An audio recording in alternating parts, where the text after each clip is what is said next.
네. 그런 지점에서 올해 가장 크게 달라진 지점들을 본다면 먼저 이렇게 정의할 수 있겠는데요. 가장 크게 달라진 점이 무엇이냐라고 한다면 인재상이 변화했다는 겁니다. 인재상이 변화했을까라고 한다고 하면 각 회사마다의 채용 페이지에 있는 인재상 내용들은 바뀌지 않았습니다. 그런데 저희가 볼 수 있는 것들이 있죠. 자기소개서의 문항들 또는 면접에서 나오는 질문들 이런 것들이 다 그 사람 어떤 사람을 뽑고 싶어 하는지 그 회사에서의 관점들을 나타내는 거겠죠. 그 관점이 바로 인재상인데요. 확실한 건 이번에 구체적으로 어떤 일을 하고 싶은지 또 왜 하고 싶은지를 답변할 수 있는 사람들을 원했고요. 가장 크게 달라진 점이 바로 취업 자체가 목적이 아닌 취업 이후에도 어떻게 성장할 것인지 말할 수 있는 그런 사람으로 인재상을 바꿨습니다. 이 부분에서 여러분들께서 아마 가장 힘들거나 어려우셨을 거고요. 한편으로는 그래서 내가 도대체 어떻게 해야 하는 건데? 라는 생각들을 하실 수도 있었을 겁니다. 그런 지점에서 좀 어려운 부분들이 분명 있으셨을 거예요. 왜냐? 지금까지 원한 적이 없는 기준점이었으니까. 그것도 맞습니다.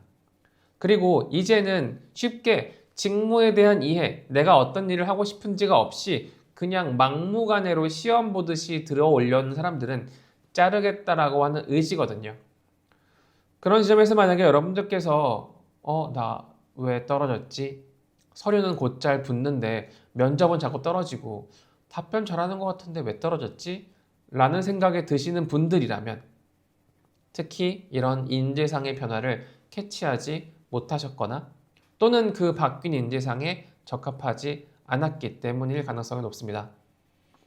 서류 통과 같은 경우엔 사실 되게 쉽습니다. 막 준비하시는 분들께서는 서류 통과도 안 돼 라고 스트레스를 받겠지만 커리어에서 가르쳐보면 서류 통과 비중은 굉장히 높거든요.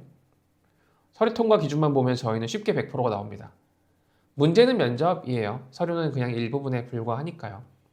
그런데 면접에서 가장 많이 이야기 나오는 것이 바로 이런 부분이기 때문에 특히나 제가 좀 더 강조드리는 이유는 뭐냐? 이번 특강이 지금 이번 하반기를 떨어짐, 내년을 준비하시는 분들을 위해서 말씀드리는 거기 때문에 특히나 이런 인재상의 변화에 좀 더 힘줘서 말씀드릴 수밖에 없는 상황이기도 합니다. 그런 지점에서 특히나 가장 큰 변화의 지점, 바로 세부 직무에 대한 선택입니다. 이제는요, 은행마저도 세부 직무로 바뀌기 시작했습니다. 정확하게는 은행은 세부 직무로 바뀌지 않았습니다. 아직 세부 직무는 추가적인 가점을 요구하거나 미래 커리어를 물어보는 수준밖에 안 되긴 합니다. 하지만 그런 지점에서 어찌됐건 은행이 바뀌었다라고 하는 게 저는 아주 큰 지점으로 다가왔는데요. 이제는 일반 회원이 아니라 세부 직무로 뽑아보려고 하는 것이고요. 세부 직무로 뽑고 있는 건 이미 증권사, 자산운용사가 세부 직무로 뽑고 있기 때문에 당연한 흐름이라고도 볼 수 있겠습니다. 은행 같은 경우에 지금 우리은행과 하나은행의 세부 직무를 나눴고요. 정확하게는 이렇게 보시면 우리은행은 두 곳에 두 개의 세부 직무로 하나은행 같은 경우에는 5개의 세부 직무를 선택하도록 했습니다. 얘는 의무적으로 나의 학과를 결정하는 느낌이 아니라 들어온 다음에 이쪽으로도 해볼게 정도의 메시지이긴 했습니다. 하지만 이것들을 왜 선택했고 앞으로 어떻게 이쪽 방향으로 나갈 것인지에 대한 질문은 똑같이 있었다는 지점에서 이것에 대한 걸 모르거나 이 부분에 대한 방향성을 제시하지 못했다라고 한다면 서류 통과부터 면접까지 어려웠을 수밖에 없습니다. 그런 지점에서 은행마저도 세부 직무로 바뀌기 시작했다라고 하는 지점들이 사실상 공개 채용이라고 하는 게 의미가 없어지는 직무 베이스로 진행되는 수시 채용이 전면 도입되는 과정일 거기도 하고요. 이미 우리나라의 삼성그룹을 제외한 나머지 모든 그룹사들, 대기업들은 공개 채용을 없앴잖아요. 그런 점에서 당연한 수순이라고 볼 수밖에 없습니다. 그래서 지금 이왕 준비하신 김에 빨리 붙어버리면 괜찮은데 그게 혹시 내년 하반기까지 이어진다면 분명 이런 점에서 깊은 직무에 대한 생각들은 요구할 수밖에 없고요. 이렇게 나누게 된 직무는 무엇이냐라고 한다면 실제로 일을 하고 있는 개별 부서들의 일이기 때문에 그 개별 부서 하나를 내가 준비하지 않으면 이제 취업하기 어렵겠구나라고 생각하시는 게 당연하다는 거죠. 그런 지점에서 증권사님이 이렇게 구체적으로 직무를 나눠서 뽑습니다. 지금 보시는 게요. 하나의 증권사가 뽑고 있는 직무들입니다. 너무 많게 느껴지신다라고 한다면 아직 취업 준비를 막 시작하신 단계라고 밖에 볼 수 없는 거고요. 이 증권사 같은 경우 뭐 증권사를 준비한다고 은행에 못 넣는 것도 아니고 반대로 은행을 준비한다고 해서 증권사 못 넣는 것도 아니기 때문에 이 부분이야말로 이런 세부 직무가 얼만큼 비슷하게 묶여 있고 이 묶여 있는 것들을 어떻게 효과적으로 효율적으로 준비해야 되는지가 여러분들께서 세우셔야 하는 바로 그 방향성이 되겠죠. 뭐 그런 지점에서 어쩌면 참 힘드실 수 있겠다 생각이 들긴 합니다. 하지만 그 지점에서 꼭 말씀드리고 싶은 건 무엇이냐라고 한다면 금융권에서 특히 은행이나 증권사의 공개 채용 베이스 또는 뭐 보험사까지 포함해서 이 공개 채용 방식이 어쩌면 조금 특이하다 이렇게 생각하셔야 되는 거예요. 그런 점에서 아직도 꿀빨 수밖에 없는 취업 준비가 무엇이냐라고 한다면 대부분 다 금융공기업들 생각하시는데요. 마찬가지로 금융공기업도 생각보다 면접들이 꽤나 강화되고 있기 때문에 그냥 시험만 봐서 몇 가지 자격증만 봐서 통과될 수 있는 그런 시기는 끝났다 라고 생각하시는 게 훨씬 더 취업 준비의 방향성을 설정하거나 또는 취업 준비 과정을 훨씬 더 단축시키거나 합격의 길로 안내할 것이라고 생각하고 있습니다. 그런 지점에서 특히나 되게 인상 깊었던 자기소개서 질문의 변화 또는 면접 질문의 변화가 무엇이었냐 라고 한다면 지원 동기에서 끝나지 않고요. 너 앞으로 이 일을 어떻게 잘할 건지 계획 세웠지? 라고 하는 이 커리어에 대한 로드맵, 커리어의 최종 목표 지점, 그 골을 물어보기 시작했다는 겁니다. 이 지점이 아주 무섭습니다. 왜냐하면 입사를 한 적이 없는 사람한테 구체적인 로드맵을 제시하라고 한다는 건 처음부터 요구하는 것들이 굉장히 많다는 것들을 의미합니다. 이건 절대 불합리한 건 아닙니다. 축구 선수가 되고 싶다라고 한다면 어떤 포지션에서 어떤 선수가 되고 싶은지에 대한 커리어 목표를 잡는 경우가 많습니다. 그 정도를 요구하는 겁니다. 그래서 사무직이나 또는 은행이나 증권사 어디라고 해서 다르지 않고요. 여러분들 모두 다 똑같이 프로 선수가 되는 거랑 똑같은 수준을 요구하기 시작한 겁니다. 그런 지점에서 그냥 추상적으로 저 그냥 이런 일이 하고 싶어서요 라고 하는 건 이제 안 먹히고요. 특정한 세부 직무 안에서 그걸 어떻게 디벨롭 시킬 계획까지 갖고 있는 건지를 보는 것이고요. 그게 바로 실무 중심의 커리어 로드맵이다 라고 저희는 정의를 내리고 있습니다. 그래서 왜 우리 회사 오고 싶으세요? 의 관점이 처음엔 단순한 지원 동기였다면 우리 회사에 지원한 이유는 무엇이고 우리 회사에서 어떤 목표를 달성하려고 합니까? 이게 지금 나오고 있는 지원 동기의 문항이 되겠고요. 단순하게 입사 후 포부가 바뀐 것이 아니냐라고 이야기할 수 있는데 입사 후 포부라고 하기엔 너무 질문이 구체화되고 있거나 방향성이 달라지고 있습니다. 여기 보시는 것들이 실제로 묻고 있는 질문들입니다. 본인만의 차별화된 강점을 이야기하고 그 강점을 은행에서 어떻게 활용할 것인지 설명하세요. 본인의 커리어 목표는 무엇이고 앞으로의 성장 계획이 무엇인지 설명하세요. 우리 회사의 입사 이후에 5년 뒤에 본인은 어떤 모습이 될 것이라고 생각하십니까? 본인의 비전은 무엇입니까? 본인이 그 직무를 꿈꾸는 이유와 그 뒤에 커리어 패스, 성취하려는 목표를 설명하세요. 제가 지금 말씀드렸던 것들은 여러 회사들의 자기소개서 문항 한 줄 한 줄입니다. 하지만 이것들이 일관되게 말하는 건 다 똑같습니다.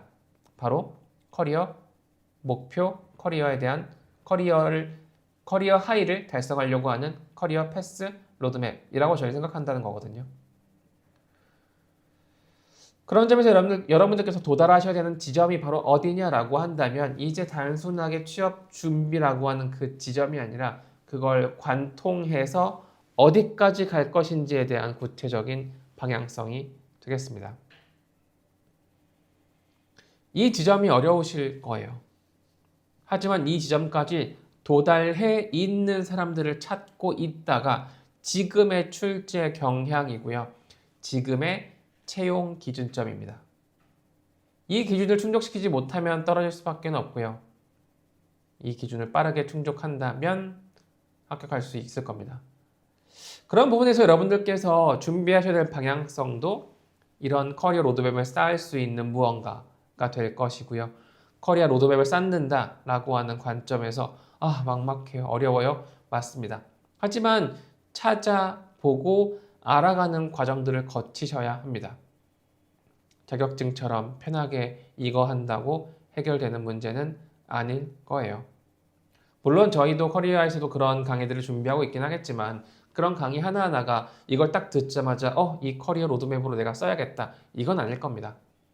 그런 점에서 여러분들께서 어느 정도 그 직무에 대해서 시간을 충분하게 투입하셔야 한다는 거죠. 또 많이들 이야기 나온 게 바로 차별화된 역량이었습니다. 그리고 그 역량만 설명하는 것이 아니라 그 역량을 쌓게 된 과정들을 굉장히 깊게 물어봤습니다. 아마도 이번에 자기소개서 쓰신 분들은 보셨겠지만요. 어떤 경험이 있었는지, 특히나 실패했던 경험, 그 실패를 딛고 일어났던 경험, 그리고 직무를 내가 깊게 준비했던 경험 등등 그놈의 경험이라고 하는 것들을 정말 많이 물어봤는데요. 경험이라고 하는 것을 그냥 무엇을 했다로 생각하시는 경향들이 있는 것 같습니다. 이들이 듣고 싶은 건 그 경험을 했다는 것이 아니라 이걸 이 직무를 선택하고 커리어 골을 잡게 된 그 과정을 듣고 싶은 겁니다.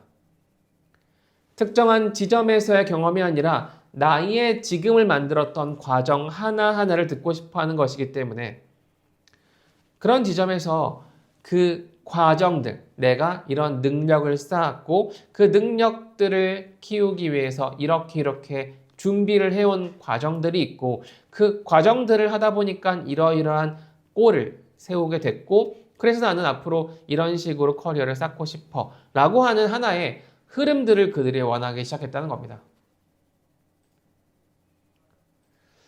그 지점에서 여러분들께서 어려우실 거예요. 과연 어떤 경험을 쌓아야 하는가. 근데 뒤에도 말씀드리겠지만 경험 자체가 중요한 것이 아니라 과정이 중요한 것이기 때문에 어떠한 경험이건 올바른 과정으로만 만들면 됩니다. 지금 인턴 경험이 없는데 인턴 경험을 해와라 라고 말씀드리는 게 아니고요. 이러이러한 역량을 쌓기 위해서 이런 과정들을 해왔습니다. 말할 수 있는 징검다리의 역할을 하는 것이 바로 이 경험이라는 겁니다. 그 징검다리 끝에 나오는 것이 무엇이냐라고 한다면 바로 그게 차별화된 능력이라고 하는 것이죠. 그래서 이 차별화된 능력에 대한 이야기를 하기 전에 여러분들께서 먼저 생각하셔야 될 것들이 바로 그 과정인데요. 그 과정들을 말씀드리기 이전에 그럼 우리는 어떤 종착지에 도달해야 하는가? 그러니까 어떤 메시지를 줘야 저는 이런 능력을 갖추기 위해서 이런 과정을 했습니다의 관점에서 이런 능력들 먼저 설명드리려고 하는데요. 은행에서 요구하는 핵심 능력 중에 첫 번째 공통된 키워드가 바로 혁신과 변화와 도전이었습니다. 전 도전적인 사람이에요. 전 변화를 추구합니다. 전 혁신적인 사람이에요. 이 말을 좀 안 와닿긴 하죠. 아무튼 마찬가지로 이 뉘앙스가 주는 혁신, 변화, 도전이라고 하는 뉘앙스가 주는 그 관점이 어떤 것일까요? 내가 안 해본 것들을 했거나 새로운 무언가를 하면서 이겨내려고 했거나 그 과정에서 망설였지만 어떻게든 해냈던 그런 과정들을 기대하겠죠. 무슨 말인지 이해되시나요? 저는 혁신적입니다. 저는 변화를 추구합니다라는 메시지를 원하는 건 맞아요. 그런데 지원자들의 10명 중에 대여섯 명들은 이미 이런 말을 하고 있을 거란 말이죠. 그 지점에서 우리가 도달해야 되는 지점은 바로 왜냐하면요. 이러이러한 경험을 해봤기 때문에 이러이러한 과정을 거쳐왔기 때문입니다. 라는 겁니다. 어쨌건 그런 지점에서 두 번째 키워드가 무엇이냐 라고 한다면 갈등을 해결했던 것, 갈등과 설득, 팀원들을 설득해서 새로운 뭔가를 만들어냈던 것들, 또 다른 사람과 커뮤니케이션 했던 것들에 대한 키워드입니다. 갈등과 설득과 커뮤니케이션을 할 수 있습니다라는 능력을 요구하는 것이고 이런 능력을 갖출 수밖에 없었던 또는 갖추기 위한 과정들이 필요하시게 되는 거겠죠.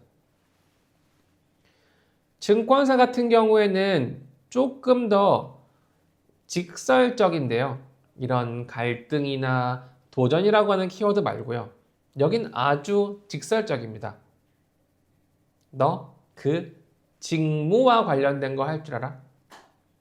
너가 선택한 그 직무와 관련된 과정을 말해봐. 그래서 은행은 무언가 키워드에 맞춘 과정이 필요할 것처럼 느끼시겠지만요. 증권사나 자산운용사 같은 경우에는 과정 자체가 스트레이트합니다. 너 이 일 할 줄 알아? 네. 왜? 그래 이렇게 해가지고요. 이거 할 줄 압니다. 그게 끝입니다. 그래서 특히나 차별화된 역량이라고 했을 때 대부분의 그 역량이라고 하면 이런 식입니다. 지원한 직무와 관련해서. 이 직무와 관련돼서라고 하는 포인트는 특히나 증권사에 굉장히 밀접하게 되어 있고요. 어떤 과정을 겪었느냐에 대한 부분. 여기 보시면 노력이라고 표현한 부분이 바로 과정을 의미합니다.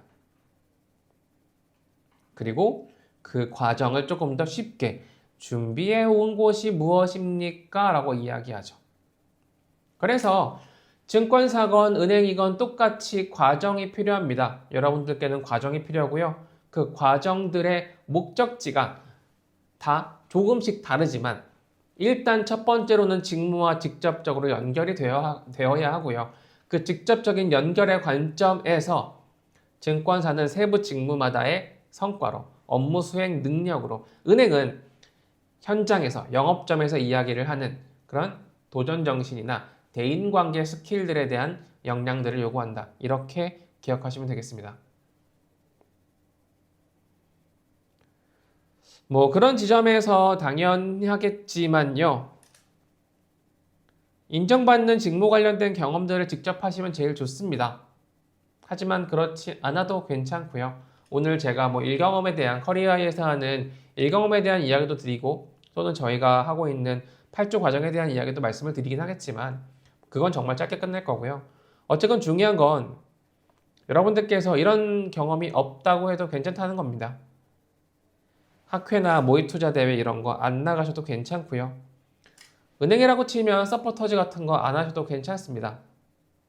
과정을 강조할 수밖에 없기 때문에 이러한 특정한 학회, 특정한 대회 자체가 그 과정을 이야기하진 않거든요. 그래서 과정에 조금 더 직접적으로 설명할 수 있는 도전적인 과정이 무엇이 있을까요? 여러분들 당장 아르바이트를 하셔도 도전적일 수 있습니다. 당장 봉사활동 같은 거 나가셔도 도전적일 수 있고요. 하다못해 당장 취업을 위한 스터디를 하셔도 도전적일 수가 있을 겁니다. 물론 직무와 관련된 이야기면 가장 좋겠죠. 어쨌건 직무 수행 능력을 직접적으로 보려고 하는 것이니까요. 그런데 뭐 저희 커리어를 홍보하기 이전에요. 어찌됐건 여러분들께서 하실 수 있는 경험, 그 과정 자체가 중요한 겁니다. 그래서 하실 수 있는 과정을 일단 아무거나 하시고요. 그리고 나서 그 과정에서 앞서 말씀드렸던 도전이나 변화 또는 실질적으로 갈등을 해결하거나 또는 소통하려고 했던 그런 경험들을 일단 쌓아보셨으면 좋겠다. 이게 특히나 이번 하반기 채용을 지켜보고 또 많이들 합격도 시켜보면서 느꼈던 결론이 되겠습니다.